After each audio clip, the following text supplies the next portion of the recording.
A health insurance manager denies a black woman's application, even though she fills all of the requirements. She is shocked when she discovers his hidden racist agenda. Sick of the blatant racism that has followed her all her life, she vows to get revenge, not just for herself, but for everyone who has been wronged. The sleek, polished floors of Horizon Insurance's office gleamed under the harsh fluorescent lights, a stark contrast to the nervous energy coursing through Naomi Carter. She clutched her neatly organized folder tightly, her palms slightly damp, and drew in a deep breath. Her heartbeat thudded in her ears as she approached the receptionist's desk. "I'm here for my appointment with Mr. Reynolds," she said, her voice steady despite the unease gnawing at her. The receptionist, a young woman with a tight bun and a sharper stare, glanced up from her computer. "Name? Naomi Carter." The receptionist scanned her screen and nodded curtly,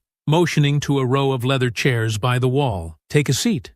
He'll call you shortly." Naomi thanked her and sat down, surveying the office. The room felt sterile and impersonal, the kind of place designed to intimidate rather than comfort. She mentally rehearsed her points. She had triple-checked her application. Everything was in order. There was no reason to worry. Yet, the stories she'd heard about subtle and not-so-subtle discrimination gnawed at her resolve. "Ms. Carter?" Naomi looked up to see a man standing in the doorway, his tailored suit pristine, his smile paper-thin. Ethan Reynolds. She rose, gripping her folder, and followed him into his office. The space was equally cold, with walls adorned by bland corporate artwork. Ethan gestured to the chair opposite his imposing desk, settling into his leather seat with a practiced air of authority. "So," he began, flipping through her file, his tone smooth but clipped, "I see you're applying for individual health insurance coverage. Why don't you start by telling me why you're here today?" Naomi straightened her back, her voice steady. "I was recently diagnosed with a chronic condition. I need coverage to manage my treatment and ensure I can stay healthy. I've reviewed the policy requirements, and I meet them all." Ethan's smile tightened. "We'll see about that." His tone set Naomi on edge, but she forced herself to remain composed. She wasn't going to let him intimidate her. The pleasantries were about to end. Naomi sat stiffly, her nails digging into the edges of the folder in her lap. Ethan Reynolds leaned back in his chair, exuding an air of smug authority as he flipped through the documents she had carefully prepared. His expression shifted subtly, half a smirk, half a sneer, and Naomi felt her stomach twist. "Well, Ms. Carter," he began, his voice silky and insincere, "it seems you've brought all the necessary paperwork. Proof of income, medical diagnosis, residency, all very thorough." "Thank you," Naomi replied, her tone cautious, sensing an undercurrent of disdain. Ethan set the papers down, clasping his hands in front of him. "But there are some concerns." He leaned slightly forward, his smirk growing sharper. "Your income. Freelance graphic design, is it? That's not exactly stable." Naomi's brow furrowed. "I've been freelancing for 5 years and have a steady client base. My income meets your requirements, as you can see from the tax returns I included." Ethan raised an eyebrow, feigning mild amusement. "Meets the requirements? Sure, on paper. But freelance work, as I'm sure you know, can be unpredictable. One bad month and, poof, you're behind on premiums." Naomi's jaw tightened, but she kept her tone measured. "That's why I've shown consistent income for several years. I've planned for unexpected situations." Ethan chuckled softly, shaking his head, as if her explanation were naive. "Planning doesn't account for everything, Ms. Carter. Chronic conditions can get expensive, and we have to think about the long-term impact on the system. You understand, don't you?" "No," Naomi replied firmly, leaning forward. "I don't understand. I've met every qualification your company requires. What exactly is the problem?" Ethan's smirk faltered for a split second before he plastered it back on. "The problem is that we have to assess applicants holistically. It's not just about ticking boxes. It's about ensuring the sustainability of our policies." "What does that even mean?" Naomi shot back, her frustration seeping into her voice. "Are you saying I'm not sustainable? Based on what?" Ethan leaned back again, spreading his arms wide. "Based on experience. We've seen patterns, Ms. Carter. Applicants in situations like yours often pose a higher risk. We have to protect the integrity of the system." Naomi narrowed her eyes, her grip tightening on the folder. "Situations like mine? Patterns? Be specific, Mr. Reynolds." Ethan hesitated, his smile freezing on his face. "Let's not make this into something it's not," he said coolly. "No," Naomi snapped, her voice rising slightly. "Let's make it exactly what it is. You're using coded language to deny me coverage. Just say it outright. You think I'm a risk because I'm black." Ethan's smirk twisted into something nastier, his eyes narrowing. "Now, that's a bold accusation," he said, his tone dripping with sarcasm. "I don't appreciate being called a racist simply because you don't qualify for our policies." "I do qualify," Naomi fired back, her voice steady but sharp. "And we both know this isn't about qualifications. It's about your prejudice." Ethan scoffed, rolling his eyes. "Oh, please, don't start playing the victim. This is about business, not whatever agenda you're trying to push." "Agenda?" Naomi repeated, incredulous. "I'm here because I need health insurance, and I've done everything right. You're the one making it about something else." Ethan leaned forward, his voice dropping to a cold, condescending tone. "Ms. Carter, we've seen this before. Applicants who think they can argue their way into a policy that isn't a good fit. People who end up costing more than they contribute. We're just trying to avoid a bad investment." "A bad investment," Naomi said slowly, her voice thick with restrained anger. "You're talking about me like I'm a number on a spreadsheet, not a person with a life, a condition that needs treatment, and a right to be treated fairly." Ethan shrugged. "That's the reality of the insurance business. It's not personal." "It is personal when your so-called reality is rooted in racism," Naomi said, her voice rising. "You think you can hide behind business decisions, but what you're doing is wrong, and you know it." Ethan leaned back again, the smirk returning. "Believe whatever helps you sleep at night, Ms. Carter, but the decision is final. This policy isn't for you. I'm not leaving until you give me a real answer," Naomi said firmly, her voice unwavering. "You already have your answer," Ethan said, his tone clipped. "Security can explain it to you further if necessary." Naomi didn't flinch. "No, you explain it. Right here, right now. Why am I being denied when I've met every requirement?" Ethan glared at her, his patience visibly thinning. "You're being denied because I say so.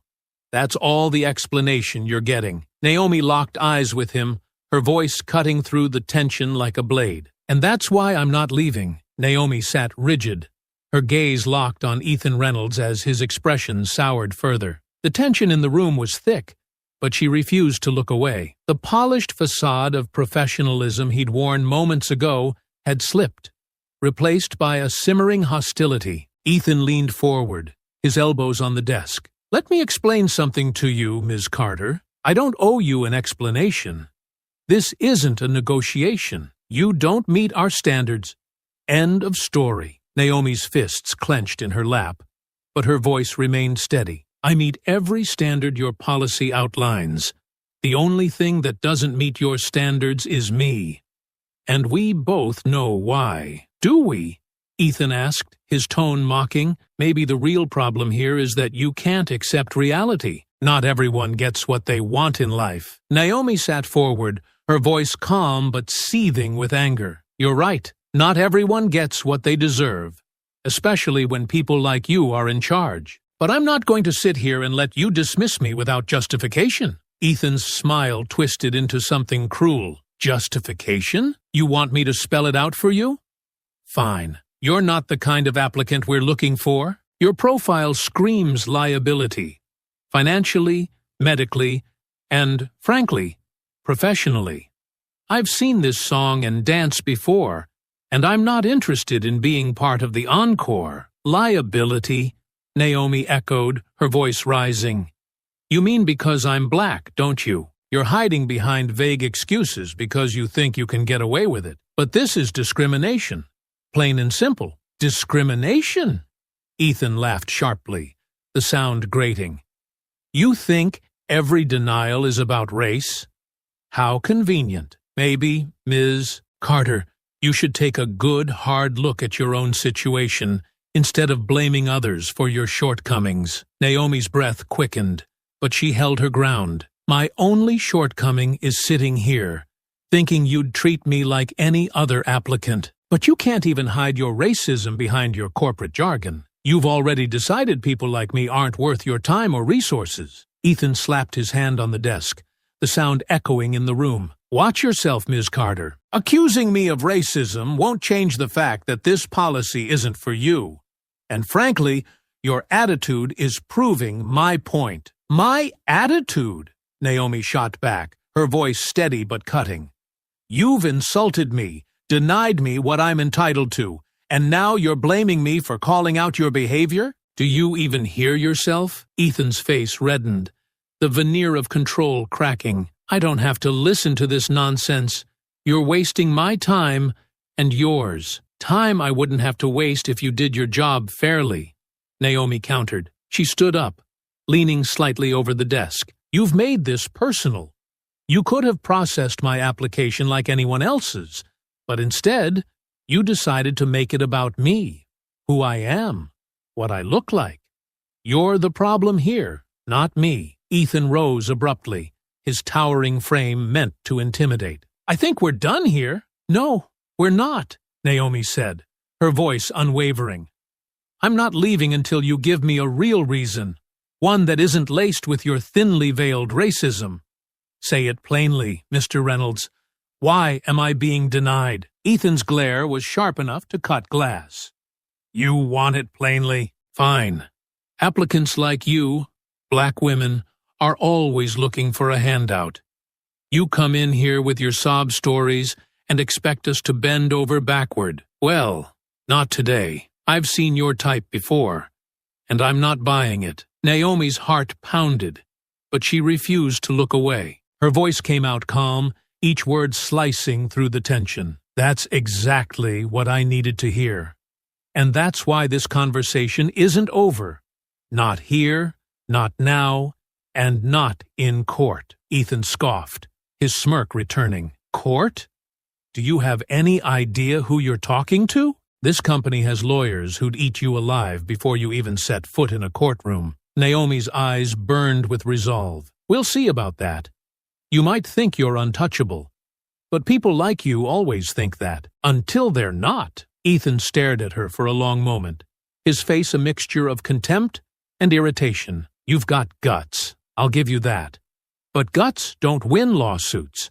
Now, I suggest you leave before you embarrass yourself further. Naomi stayed where she was, her voice calm but firm. I'm not the one embarrassing myself, Mr. Reynolds. That's all you. Ethan opened his mouth to retort, but a knock at the door interrupted him. He glanced at the door, clearly agitated. We're not finished, he snapped toward the unseen interrupter, before turning back to Naomi. And neither are you, apparently. So let's see how much more of my time you plan to waste. Naomi crossed her arms, her gaze unwavering. Until you do your job properly, I'm not going anywhere. Ethan's jaw clenched, his irritation now fully visible as Naomi remained seated, her unwavering gaze meeting his. He slammed his palm onto the desk, making her papers shift slightly from the impact. You've made your point, Ms. Carter, he barked. And let me make mine. You're wasting my time, and I'm done entertaining this charade.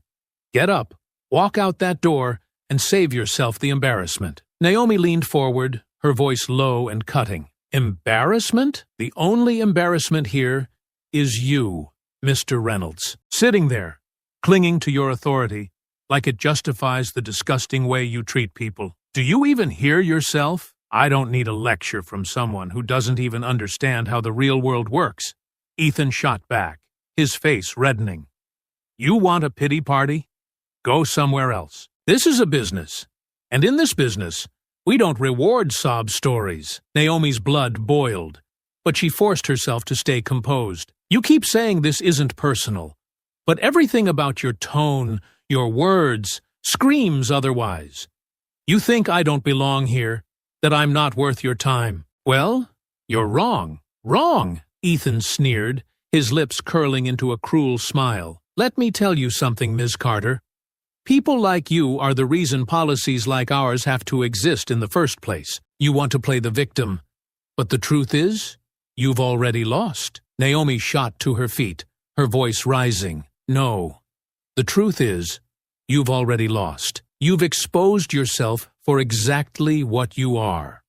A racist, a coward, and a disgrace to your position. You think I'm going to sit here and take your abuse? Think again. Ethan straightened, towering over her. I don't have to listen to this, he spat, his voice cold and dismissive. He pressed a button on his desk, his gaze sharp as a knife. Moments later, 2 security guards entered the room, their presence an ominous backdrop to the escalating argument. Ethan gestured toward Naomi with a dismissive wave. Escort Ms. Carter out of the building.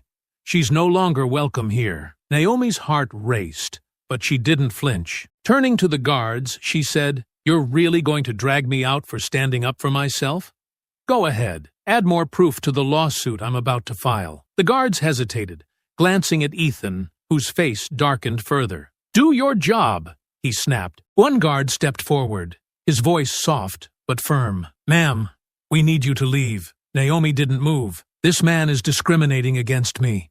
You can carry me out if you want, but I'm not going quietly. Ethan crossed his arms, his smirk returning. See? This is exactly the problem. You people can't ever just let things go. Naomi's eyes burned with fury. And people like you can't ever seem to see what's right in front of you. Your days of getting away with this are over. The guards exchanged uneasy glances before one of them gently but firmly took Naomi by the arm. Please, ma'am. Naomi turned her glare on Ethan. I hope you enjoy the spotlight, Mr. Reynolds, because when this goes public, you're going to wish you'd thought twice before opening your mouth. Ethan chuckled darkly. Go ahead.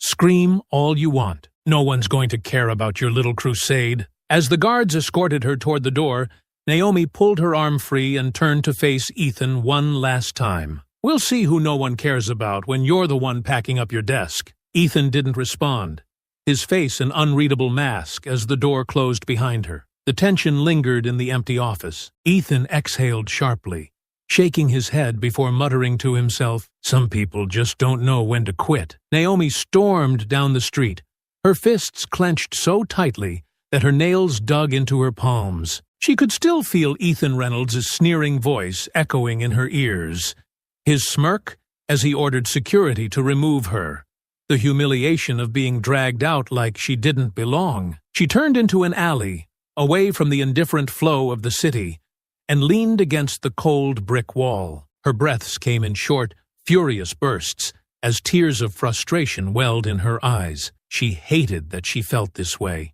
helpless, angry, and small. This is what they think of us, she spat aloud, her voice trembling with fury. Always a problem, always less than. No matter how hard we work, how much we prove, it's never enough. The tears spilled over, but they didn't cool the fire inside her. Instead, they burned, fueling her rage.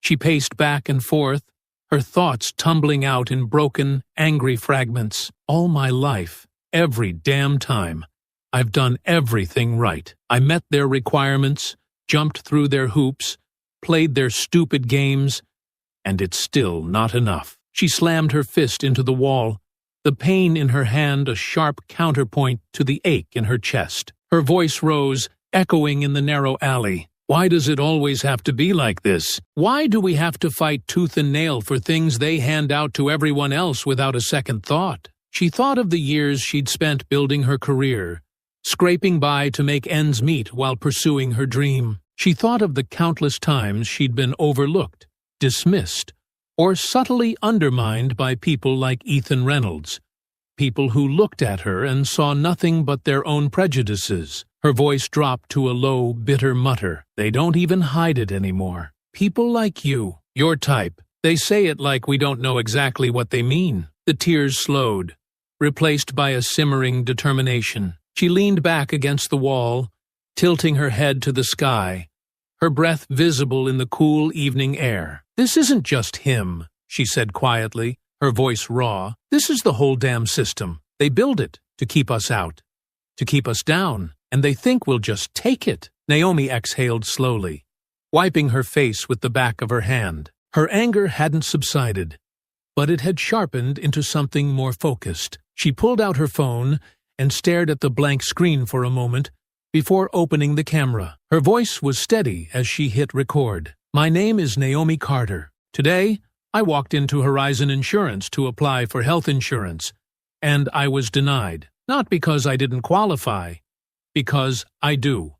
I was denied because I'm black." She paused, the weight of her words hanging in the air, before continuing. "The manager, Ethan Reynolds, made it clear. He called me a liability, said people like me abuse the system. He didn't even try to hide it." Her voice hardened, the fire in her eyes reflected in the screen. "I'm not going to let him get away with it. This is bigger than me. It's about every person who's been dismissed, disrespected, or outright denied because of the color of their skin. And I'm going to fight back." She ended the recording and stared at the screen for a long moment. Her reflection looked back at her, tired, angry, but unbroken. With a deep breath, she saved the video. Naomi pushed off the wall and stepped back onto the bustling street. The world moved on around her, oblivious to the battle raging in her mind. But she wasn't going to stay silent, not this time. As she walked home, the knot in her chest loosened slightly. The anger still burned, but now it was a weapon, not a burden. She wasn't sure what the next step would be, but she knew one thing for certain. Ethan Reynolds and Horizon Insurance weren't going to get away with this. The next morning, Naomi sat at her kitchen table, her laptop open, her phone buzzing with notifications. The video she had recorded the night before had taken on a life of its own. She'd shared it on her social media with the caption, "Discrimination in broad daylight. This is what we face every day." The post had been shared hundreds of times already, with comments pouring in, some supportive, others dismissive or outright hateful. "I can't believe this is still happening in 2024. Stay strong, sis. Typical race card nonsense. Fight back.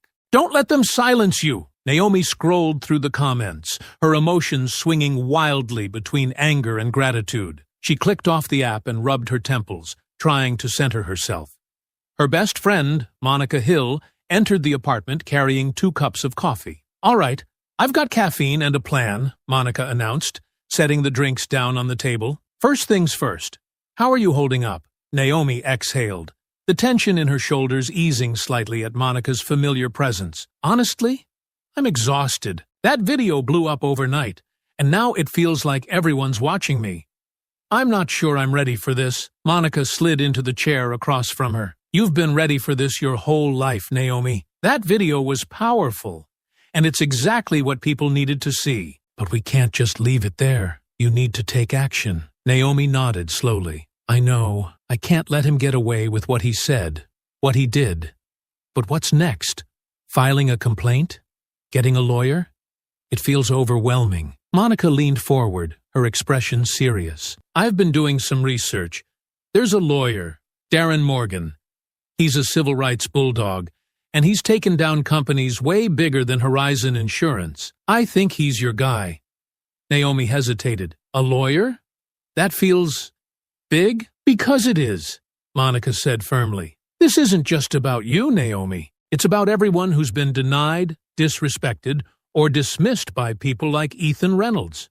You've got a chance to make a real change here." Naomi stared at her coffee cup, the steam curling lazily upward. The thought of taking on Horizon Insurance, a massive corporation with endless resources, felt daunting. But then she thought of Ethan's smug face, his condescending tone, the venom in his words. "You're right," she said finally, looking up at Monica. "I can't let this slide. I'll call him." Later that day, Naomi sat in Darren Morgan's office, the small space crowded with bookshelves overflowing with legal texts and folders. Darren, a tall man with a commanding presence, listened intently as Naomi recounted her experience at Horizon Insurance. When she finished, Darren leaned back in his chair, tapping a pen against his desk. "Miss Carter, what you're describing isn't just a case of discrimination. It's systemic. Ethan Reynolds wasn't just speaking for himself. He was reflecting a corporate culture that tolerates, maybe even encourages, this kind of behavior." Naomi nodded, her resolve hardening. "So, what can we do about it?" Darren smiled faintly, his eyes glinting with determination. "First, we file a formal complaint with the Equal Employment Opportunity Commission. That gets the ball rolling.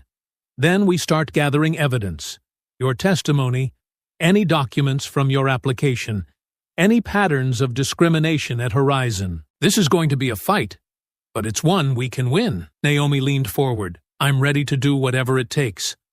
I don't want anyone else to go through what I did." "Good," Darren said, his tone decisive, "because cases like these don't just change policies, they change lives. Ethan Reynolds and Horizon Insurance need to learn that this kind of behavior has consequences." That evening, Naomi walked home feeling a strange mix of anxiety and resolve. The fight ahead was daunting, but for the first time since her confrontation with Ethan, she felt like she had a real shot at justice. The anger from the day before still simmered beneath the surface, but now it was focused, transformed into fuel for the battle ahead. Naomi knew this wasn't just about her. It was about challenging a system that had failed so many for so long. As she stepped into her apartment, her phone buzzed. It was a notification from her social media post. "Stay strong. We're behind you." Naomi smiled faintly, her fingers tightening around the phone. For the first time in a long while, she felt hopeful. Naomi sat across from Darren Morgan in his office a week later, the desk between them covered in documents. Darren had spread out her application, emails she'd exchanged with Horizon Insurance, and the transcription of her recorded account of the meeting with Ethan Reynolds. His pen tapped rhythmically against his legal pad as he considered their next steps. "You've done well keeping everything organized," Darren said, glancing up at Naomi. "This is solid groundwork. Now we need to dig deeper." "What does that mean?" Naomi asked, leaning forward, her fingers clasped tightly in her lap. "It means uncovering patterns," Darren replied. "Ethan Reynolds didn't just deny your application on a whim. His words and actions are a symptom of something larger. Systemic discrimination within Horizon Insurance." Naomi nodded. "So, we're looking for other cases like mine?" "Exactly," Darren said. "We're going to file a motion to subpoena Horizon's records. If they've denied coverage to other minority applicants under similar circumstances, it'll strengthen our case. But that's just one piece of the puzzle. We'll also need statements from former employees, whistleblowers, anyone who can corroborate what we already know." Naomi exhaled slowly. "And how long is this going to take?" Darren's expression softened slightly. "Longer than either of us would like. Corporations like Horizon don't roll over easily. They'll fight tooth and nail to protect their image. But don't let that discourage you. Every step we take gets us closer to the truth." That evening, Naomi sat at her dining table, her laptop open to a blank email draft. Darren had suggested reaching out to anyone she might know who had dealt with Horizon Insurance. She hesitated, her fingers hovering over the keyboard. She thought of the friends and acquaintances she'd met through freelance work, people who might have faced similar obstacles but hadn't spoken up. Finally, she began typing. "Hi, I hope this email finds you well. I'm writing to ask if you've had any experiences with Horizon Insurance, specifically if you've been denied coverage unfairly. I'm currently working with a lawyer on a case against them and would appreciate any information or stories you're willing to share. Thank you for your time, and please don't hesitate to reach out if you'd like to discuss this further. Best, Naomi." She hit send and leaned back in her chair, her thoughts swirling. This wasn't just about her anymore. It was about uncovering a pattern of injustice that had likely affected countless others. 2 days later, Darren called Naomi into his office. She arrived to find him sitting at his desk, a triumphant glint in his eye. "We've got our first lead," he said, holding up a folder. A former Horizon employee contacted me. They worked under Ethan Reynolds and have some very interesting things to say. Naomi sat down, her heart racing. What kind of things? Discrimination, favoritism, deliberate targeting of minority applicants for denials, Darren said, opening the folder and glancing through his notes. It's worse than we thought. Ethan didn't just deny applications. He bragged about it to his colleagues. Naomi felt a surge of anger. He bragged? Darren nodded grimly.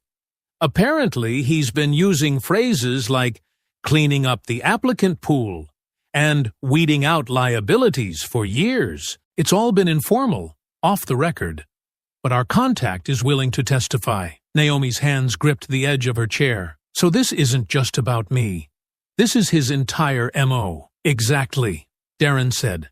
And that's what makes this case so important. Ethan Reynolds isn't just a bad manager. He's a symptom of a larger problem at Horizon. If we can prove that his behavior was known and tolerated by upper management, we can take this case all the way to the top. Naomi nodded, her determination hardening. What's next? We prepare, Darren said. I'll file the subpoena for their records, and we'll start prepping our witness. But be ready. Horizon's legal team is going to come after you hard. They'll try to discredit you, paint you as emotional or vindictive.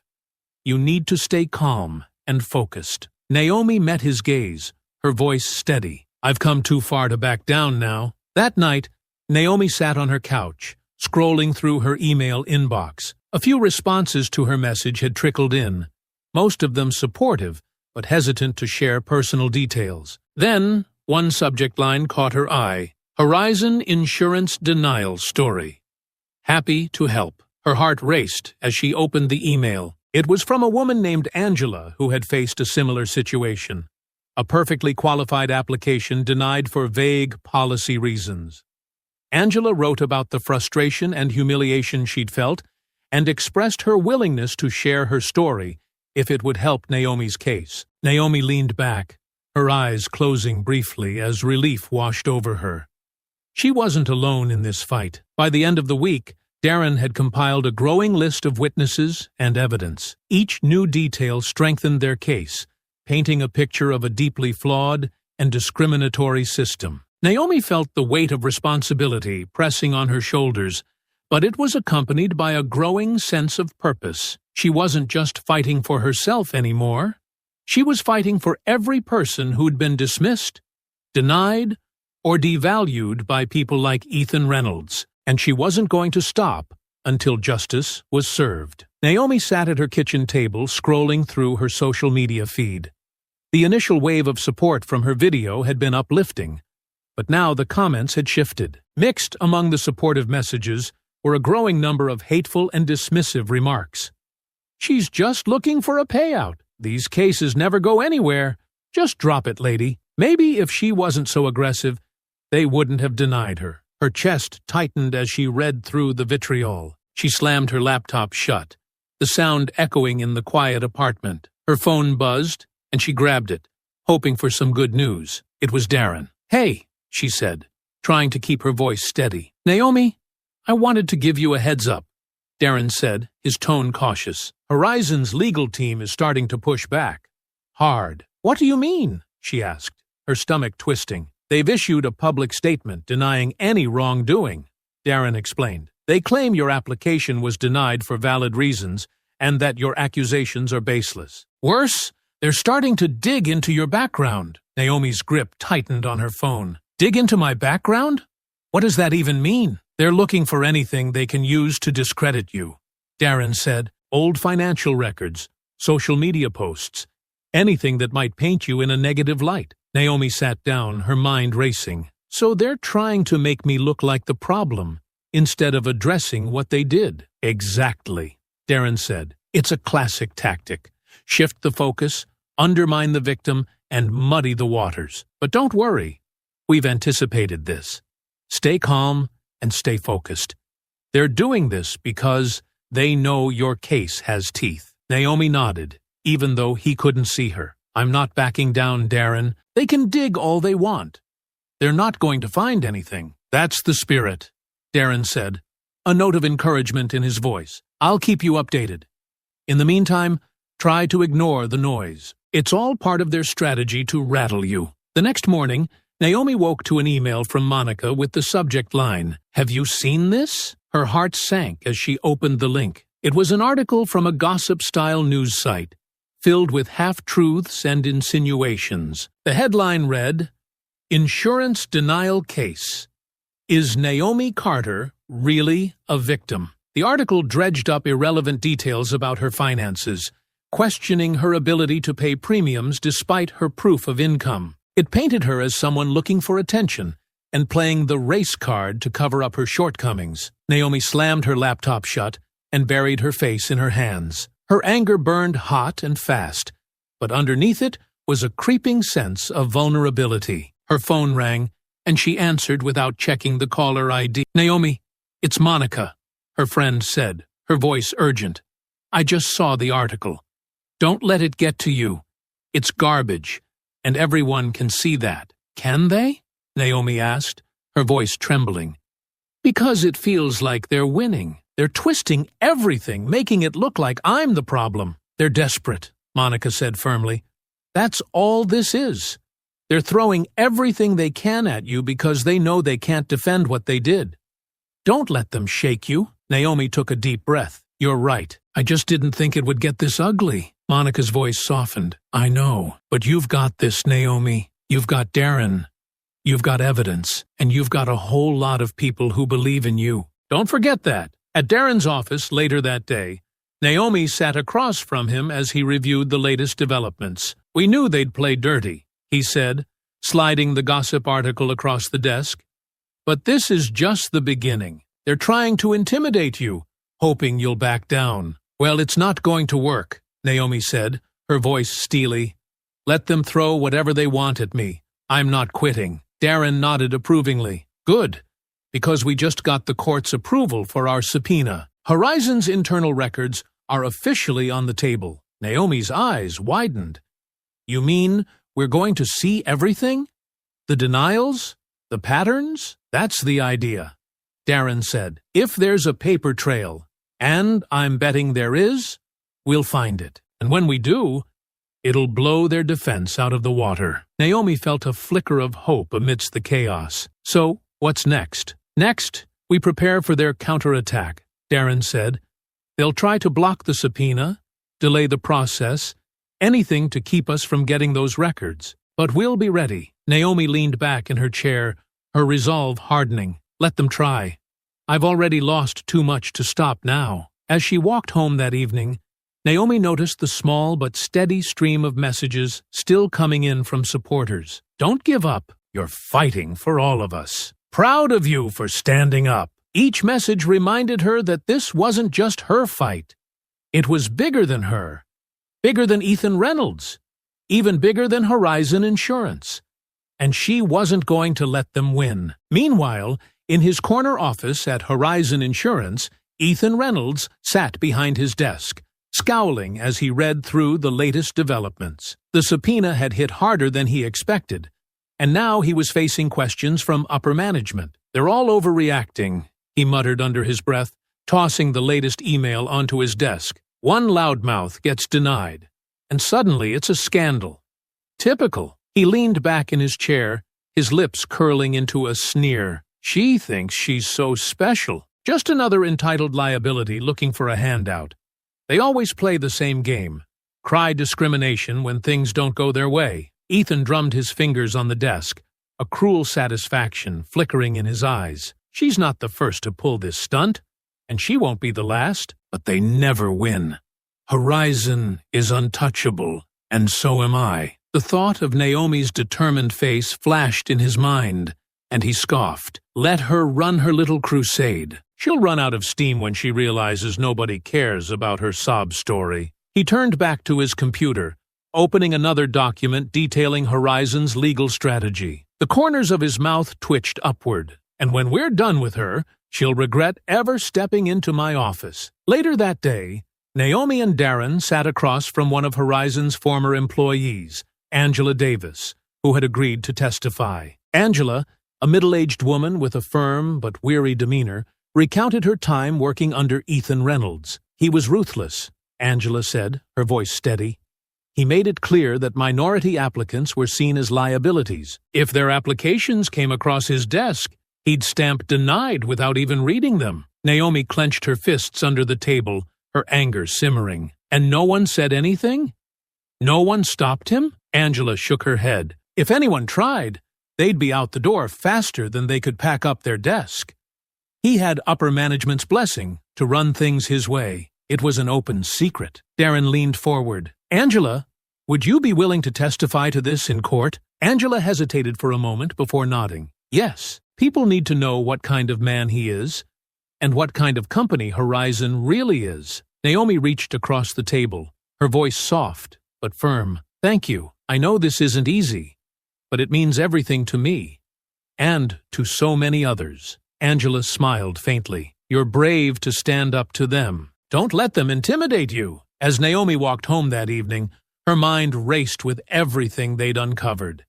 The evidence was piling up, and the case was growing stronger by the day. But so was the resistance from Horizon. The fight wasn't over yet, but Naomi felt the fire in her chest burning brighter. She wasn't just fighting for herself anymore. She was fighting for everyone Ethan Reynolds and Horizon Insurance had ever dismissed, disrespected, or denied. And she wasn't going to stop until justice was served. Naomi stood in the courthouse hallway, clutching her notebook tightly. Darren paced beside her, scrolling through notes on his tablet. The day had arrived for the pre-trial hearing, and the air was thick with tension. Horizon Insurance's legal team was notorious for their aggressive tactics, and Naomi knew this would be a pivotal moment. Are you ready? Darren asked, pausing to look at her. Naomi nodded, her resolve firm. I've come this far. I'm not backing down now. Darren gave her a small, reassuring smile. Good. Remember, they're going to try to rattle you. Stay calm, answer honestly, and don't let them twist your words. Naomi exhaled slowly, steadying herself as the doors to the courtroom opened. Inside, Horizon's legal team was already seated. A group of impeccably dressed lawyers with a mountain of files stacked before them. At the head of the table sat Ethan Reynolds, his expression cold and impassive. Naomi felt a flicker of anger, but forced herself to focus. The hearing began with Horizon's lawyers arguing to dismiss the subpoena for their internal records. Their lead attorney, a sharp-tongued man named Richard Haynes, stood and addressed the judge with calculated confidence. Your Honor, this subpoena is nothing more than a fishing expedition, Haynes said, his voice smooth and authoritative. The plaintiff has provided no concrete evidence to suggest systemic wrongdoing on the part of Horizon Insurance. Allowing this request would set a dangerous precedent. Darren stood in response, his tone calm but firm. Your Honor, the evidence we've already presented shows a clear pattern of discriminatory practices within Horizon Insurance. This subpoena is not a fishing expedition. It's a necessary step to uncover the full extent of the defendant's misconduct. The judge, a no-nonsense woman with a sharp gaze, studied the documents before her. Mr. Haynes, the plaintiff has provided sufficient preliminary evidence to justify further investigation. The subpoena stands. Naomi felt a surge of relief as the judge's decision landed, but it was short-lived. Ethan leaned over to whisper something to Haynes, whose smirk grew wider as he rose to his feet again. Your Honor, while we respect the court's decision, we would also like to submit new evidence regarding the plaintiff's credibility, Haynes said, his tone laced with feigned professionalism. Naomi's stomach dropped. Haynes gestured to a folder handed to him by one of his associates. We have reason to believe that Ms. Carter has a history of financial instability that calls into question her ability to meet the obligations of any insurance policy. Furthermore, we've uncovered social media posts suggesting a pattern of behavior inconsistent with her claims. Darren immediately stood, his voice sharp. Objection, Your Honor. This is a blatant attempt to smear my client's character. The plaintiff's financial history and social media activity are irrelevant to the case at hand. The judge raised a hand to silence them. I'll allow the defense to present their evidence, but I remind both parties to keep this hearing focused on the issues of discrimination and denial of coverage. As the defense laid out their so-called evidence, Naomi felt her anger simmering beneath the surface. The financial records were cherry-picked to paint her as irresponsible, and the social media posts, light-hearted comments, and out-of-context photos were twisted to suggest she lacked seriousness or credibility. When Darren cross-examined Haynes, he tore through the defense's arguments with precision. "Mr. Haynes, are you suggesting that a person's ability to pay premiums is determined by their personal sense of humor?" he asked, holding up one of Naomi's social media posts. Haynes faltered, but quickly recovered. "Of course not, but it speaks to character." "Character," Darren repeated, his voice cutting. "Let's talk about character. Is it true that Horizon Insurance has denied coverage to a disproportionately high number of minority applicants?" Haynes bristled. "We deny coverage based on legitimate criteria, not race." Darren stepped closer, his voice rising slightly. "Then explain the term demographic concerns in your internal documents, or the policies flagged for denial based on zip codes predominantly populated by minorities. Is that legitimate criteria? Or discrimination in disguise?" The courtroom buzzed with murmurs as Haynes struggled to respond. As the hearing concluded, Naomi stepped outside, the cool breeze brushing her face. Darren joined her, his expression one of cautious optimism. "They're on the defensive," he said. "They wouldn't be pulling stunts like that if they weren't worried." Naomi nodded, her thoughts racing. "But it's not over yet. They're still trying to discredit me, and we're not going to let them," Darren said firmly. "The subpoena was a major win. Once we have those records, their entire defense will crumble." Naomi stared out at the city, her resolve hardening once more. "Good, because they're not just going to pay for what they did to me. They're going to pay for all of it. The lies, the denials, the discrimination." Darren smiled faintly. "That's the spirit.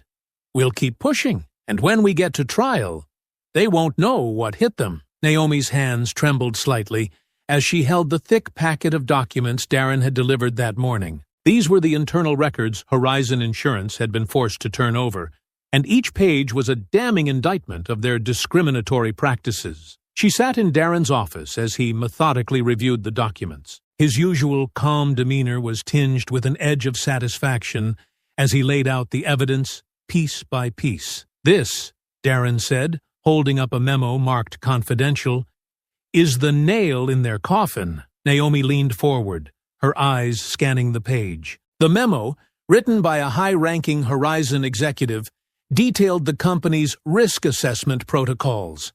The language was thinly veiled but unmistakable. Minority applicants were to be flagged for additional scrutiny and often denied coverage outright. "They didn't even bother to hide it," Naomi said, her voice a mix of anger and disbelief. "This memo spells out exactly what they've been doing." Darren nodded. "And look at this." He flipped to another document, a report showing denial rates broken down by demographics. The statistics were damning.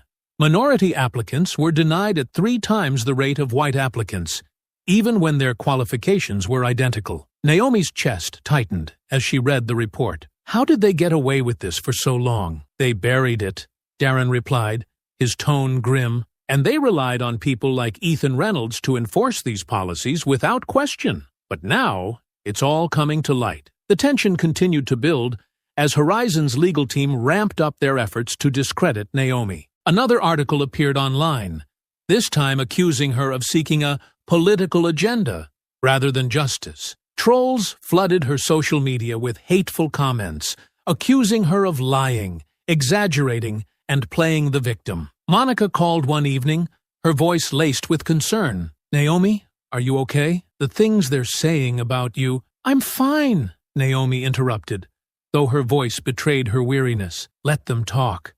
I'm not going to let their lies distract me." Monica sighed. "You're stronger than I am. Just know I'm here for you." "Okay, thanks, Monica," Naomi said, her voice softening. "I'll be fine. I have to be." But when the call ended, Naomi sat in the darkened room, the weight of the fight pressing down on her. She clenched her fists, the fire in her chest flickering but not extinguished. "They think they can break me," she whispered to herself, "but they have no idea who they're dealing with." A few days later, Naomi and Darren sat in a packed courtroom for another pre-trial hearing. Horizon's legal team had filed a motion to dismiss key pieces of evidence, arguing that the documents obtained through the subpoena were misinterpreted and irrelevant. Horizon's lead attorney, Richard Haynes, stood before the judge, his tone polished but insincere. "Your Honor, these documents have been taken out of context. They reflect standard business practices, not discriminatory intent." Darren rose to counter, his voice steady and commanding. "Your Honor, the documents clearly outline a pattern of discrimination against minority applicants. This isn't a matter of misinterpretation. It's a matter of systemic bias, plain and simple." The judge, her expression unreadable, listened intently as Darren laid out his argument. He highlighted specific sections of the memos and reports, showing how they directly supported Naomi's claims. When he finished, the judge glanced at the defense. "Mr. Haynes, your argument to dismiss this evidence lacks merit. The motion is denied." A wave of relief washed over Naomi, but she caught the venomous glare Ethan Reynolds shot her from across the room. It was a look of pure hatred, a silent promise that he wasn't done fighting. As the trial date loomed closer, Horizon began to feel the pressure. Whistleblowers came forward, corroborating Naomi's claims and painting an even bleaker picture of the company's practices. Public opinion started to shift, with major news outlets picking up the story and amplifying Naomi's voice. Darren met Naomi in his office, a rare smile on his face. "They've just offered a settlement," he said, sliding a piece of paper across the desk. Naomi glanced at the figure, a substantial amount, enough to make her pause. But she shook her head, her resolve unwavering. "I'm not taking it." Darren nodded, as though he'd expected her answer. "Good, because this case isn't about the money. It's about holding them accountable. And that's exactly what we're going to do," Naomi said, her voice firm. That evening, Naomi sat in her apartment, reviewing her notes for the upcoming trial. She thought of everything she'd been through: the humiliation, the smear campaigns, the endless fight to be heard. But she also thought of the people who had reached out to her, the former employees and denied applicants who had shared their stories. She thought of Angela, who had risked everything to testify. "This isn't just my fight," Naomi whispered to herself. "This is for all of us." She closed her notebook and leaned back in her chair, her eyes burning with determination. The climax of her battle was approaching, and she was ready to face it head-on. Naomi sat at the plaintiff's table in the packed courtroom, her heart pounding as the judge called the court to order. The room buzzed with tension, reporters packed along the back wall, cameras clicking as the high-profile case began. She glanced at Darren Morgan, her attorney, who gave her a reassuring nod. Across the aisle, Ethan Reynolds sat stiffly at the defense table, his posture rigid and his expression carefully neutral. Naomi noticed the slight twitch in his jaw and the way his fingers tapped rhythmically on the table, a crack in his otherwise polished demeanor. The judge's gavel struck, silencing the murmurs in the gallery. "Ladies and gentlemen, this court is now in session. The case of Naomi Carter versus Horizon Insurance and Ethan Reynolds will proceed." Darren rose,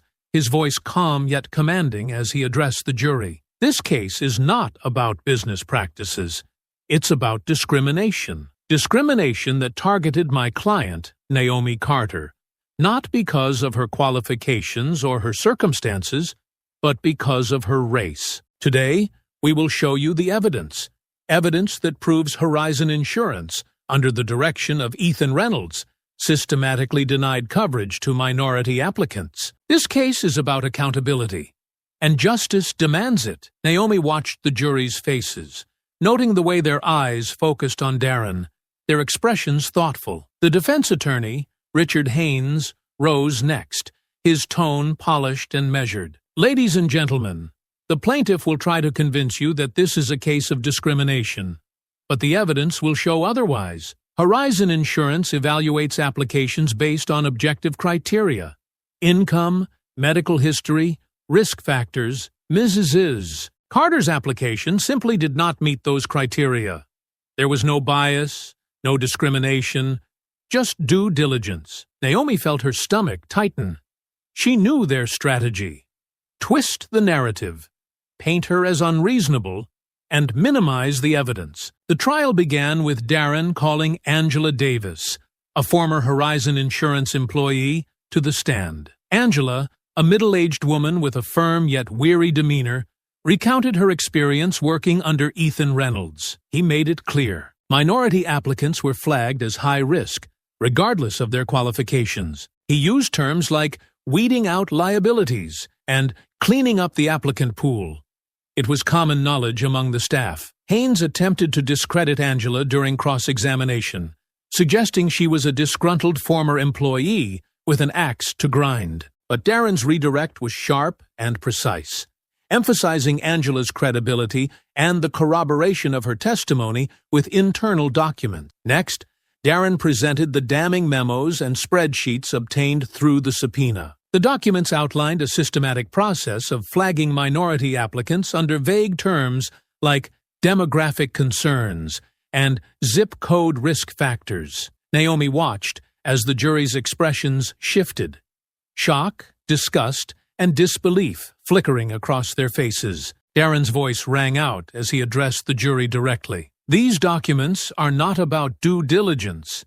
They are about systemic racism, cloaked in bureaucratic language. This is not how a fair and equitable business operates. Naomi took the stand next, her heart pounding as she raised her hand to take the oath. She recounted her meeting with Ethan Reynolds, her voice steady despite the storm of emotions churning within her. He dismissed me before I even had a chance, she said. He called me a liability and said people like me abuse the system. It was clear that he wasn't judging my application.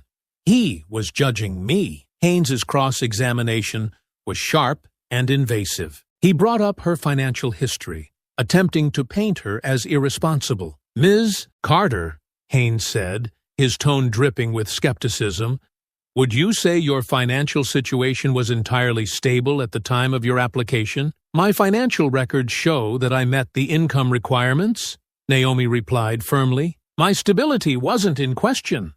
Only Ethan Reynolds's bias was. Haynes shifted tactics, bringing up her social media posts. Would you say these posts reflect the professionalism of someone seeking an insurance policy? Naomi met his gaze without flinching. My social media posts have nothing to do with my qualifications for health insurance. This is about discrimination, not my personal life. After days of testimony, Darren stood for his closing argument, his voice filled with quiet intensity. This case is about power, the power to decide who gets access to basic human rights like health care and who doesn't. Horizon Insurance and Ethan Reynolds abused that power to discriminate against Naomi Carter. But today, you have the power to send a message that no one, no matter how powerful, is above the law. Haynes countered with polished deflections, arguing that the evidence was circumstantial and that the denial of Naomi's application was based on objective factors. But as the jury filed out to deliberate, Naomi felt a glimmer of hope. Darren had laid out the truth, and now it was up to the jury to see it. Naomi sat at the plaintiff's table, her hands gripping the edges as the jury filed back into the courtroom. The air was electric, the tension so thick it felt like it could snap at any moment. Across the aisle, Ethan Reynolds sat with his arms crossed, his face set in a stony mask. The judge addressed the jury foreperson. Has the jury reached a verdict? We have, Your Honor, the foreperson said, standing and unfolding a piece of paper. Naomi's breath hitched as she glanced at Darren, who gave her a small nod of reassurance. She braced herself. In the case of Naomi Carter versus Horizon Insurance and Ethan Reynolds, we find in favor of the plaintiff, the foreperson began, her voice steady. We award the plaintiff $3 million in damages, consisting of $2 million in punitive damages for discriminatory practices and $1 million in compensatory damages for emotional distress. The numbers struck like a lightning bolt. Gasps rippled through the courtroom, and Naomi felt a wave of relief crash over her. Tears welled in her eyes as the enormity of the verdict sank in. Darren placed a firm hand on her shoulder, his smile small but triumphant. "We did it," Naomi whispered, her voice trembling. "No," Darren replied, his tone filled with quiet pride. "You did it." Across the room, Ethan Reynolds sat frozen, his face pale and his lips pressed into a thin line. $3 million. The number hung in the air, and for the first time, his composure cracked. His lawyer leaned in to speak, but Ethan waved him off, his gaze locked on Naomi. "She thinks this makes her a hero," he thought bitterly. "She got her payout, but this won't last. People like her always come crashing down eventually." But as he glanced at the jury, now standing to leave, and the reporters scribbling furiously, a sinking feeling set in. This wasn't just about money. This was about his reputation, his career. Later that day, as the courthouse emptied, Naomi stood outside, surrounded by a sea of supporters and flashing cameras. She gave a brief statement, her voice clear and determined. "This verdict isn't just for me," she said. "It's for everyone who has been dismissed, disrespected, and discriminated against. This is proof that no one is untouchable, no matter how much power they think they have. Change is possible, and today is only the beginning." Nearby, Ethan Reynolds shoved through the crowd, his jaw clenched as reporters shouted questions at him. "Mr. Reynolds, how do you respond to the verdict? What's next for you at Horizon Insurance?" Ethan ignored them, heading straight for his waiting car. Inside, he slammed the door, his fists pounding the steering wheel. The fallout came quickly. Within hours, the verdict dominated the headlines. $3 million verdict in discrimination case rocks Horizon Insurance. Racist practices exposed. Naomi Carter's landmark victory. By the next morning, Horizon Insurance's board of directors convened an emergency meeting. Public backlash was swift and unforgiving, with customers threatening boycotts and advocacy groups demanding accountability. "Ethan Reynolds is a liability," one board member said, her voice sharp. "We can't afford to keep him on payroll." The decision was unanimous. Ethan Reynolds was fired that same afternoon, escorted out of the building by security with a single box of his belongings. As he walked to his car, head down to avoid the jeering crowd outside, his mind churned with bitterness and denial. "This is ridiculous," he muttered under his breath. "One verdict, and they throw me under the bus, after everything I've done for this company." He stopped at the driver's side door, gripping the box so tightly his knuckles turned white. "They'll regret this. She'll regret this. None of this is over." But deep down, he felt the sting of humiliation. His career was in ruins, his name synonymous with discrimination and failure. For the first time, the weight of his actions began to press on him, though he quickly buried the thought beneath a wave of resentment. Naomi learned of Ethan's firing later that day through an article online. The headline read, "Horizon Insurance fires Ethan Reynolds following discrimination case fallout." A smile tugged at her lips as she read the details. It wasn't just about the money. This was about accountability. For so long, people like Ethan had wielded their power unchecked, hurting others without consequence. Now, he was finally facing the reality of his actions. Monica called a few minutes later, practically shouting through the phone. "Did you see? They fired him. That racist jerk is out." Naomi laughed, the sound light and free. "I saw. It's a start." "A start?" Monica said. "Girl, you've taken down a whole system. You should be celebrating." "I am," Naomi replied, glancing at her laptop, where messages of support continued to pour in. "But there's still so much work to do." As the days passed, the impact of the trial rippled outward. Naomi received messages from people all over the country, sharing their own stories of discrimination and thanking her for standing up. She responded to as many as she could, offering encouragement and hope. Sitting at her desk one evening, she drafted a post for her social media. "This verdict isn't the end. It's a beginning. To everyone who's been silenced or ignored, know this. Your voice matters. Your fight matters. Together, we can change the system, one step at a time. As she hit post, Naomi leaned back in her chair, a quiet sense of satisfaction settling over her. The fight wasn't over, but for the first time, she felt the weight of victory.